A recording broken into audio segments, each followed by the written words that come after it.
வேலூரில் காங்கிரஸ் எம்பி சசிகாந்த் செந்தில் காலவரையற்ற உண்ணாவிரதத்தில் ஈடுபட்டிருக்கிறார். தமிழகத்திற்கு கல்வி நிதியை வழங்காததற்கு கண்டனம் தெரிவித்து உண்ணாவிரதத்தில் ஈடுபடுகிறார் காங்கிரஸ் எம்பி சசிகாந்த் செந்தில். அண்மை செய்தியை பார்த்து வருகிறோம்.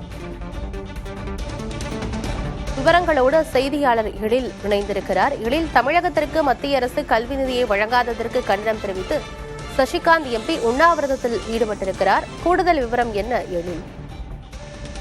ஆனந்தி, மத்திய அரசு நம்ம தமிழ்நாட்டிற்கு வழங்க வேண்டிய சமக்கர சிக்ஷா அபியான் நிதி ரூபாய் 2150 கோடியை நிறுத்தி வைத்துள்ளதாகவும், இதனால் 43 லட்சம் மாணவர்களும் 2.2 லட்சம் ஆசிரியர்களின் எதிர்காலம் கேள்விக்குறியாகியுள்ளதாகவும், தமிழ்நாட்டிற்கு தர வேண்டிய நிதியை கொடுக்காமல் புதிய கல்விக் கொள்கையை அதன் மூலம் மும்மொழி கொள்கையை ஏற்றுக்கொள்ள வைக்கும் நிலைக்கும் மத்திய அரசு பாதிக்கப்படுவது குழந்தைகள் என்பதை மறந்துவிடக்கூடாது என்பதை முன்னிட்டும், அதாவது இந்திய அரசியலமைப்பு விரோதமாக இந்த நிதியை நிறுத்தி வைப்பதாகவும், அதற்கு எதிர்ப்பு தெரிவித்து தமிழகத்திற்கு வழங்க வேண்டிய இந்த நிதியை விடுவிக்கும் வரை உண்ணாவிரத போராட்டத்தில் ஈடுபடுவதாக கூறி தற்போது திருவள்ளூரில் உள்ள ராஜீவ் பவன், அதாவது காங்கிரஸ் கட்சியினுடைய திருவள்ளூர் எம்பியினுடைய அலுவலகம், அந்த அலுவலகத்தால் தமது கட்சிக்காரர்களும் அவர் தற்போது இந்த உண்ணாவிரத போராட்டத்தில், அதாவது கால வரவற்ற உண்ணாவிரதத்தில் ஈடுபட்டுள்ளதாக அவர் தெரிவித்திருக்கிறார்.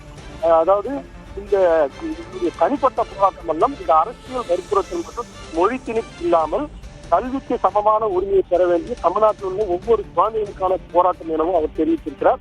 அதே போல இந்த போராட்டத்தில் அனைத்து ஜனநாயக கட்சியும் சமூக நீதி அமைப்புகள் தமிழ்நாடு மக்கள் இந்த போராட்டத்தில் இணையுமாறும் அழைத்து விடுப்பதாகவும் அவர் தெரிவித்திருக்கிறார்.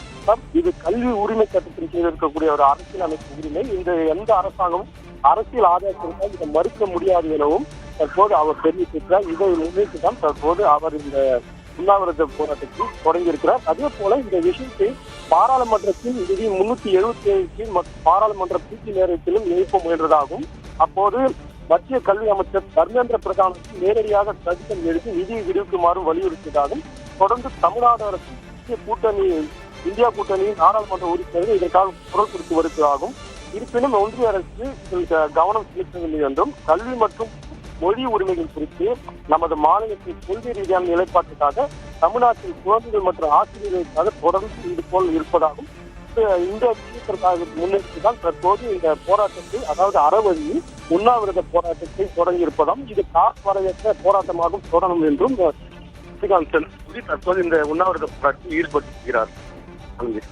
தகவல்களுக்கு நன்றி எழில்.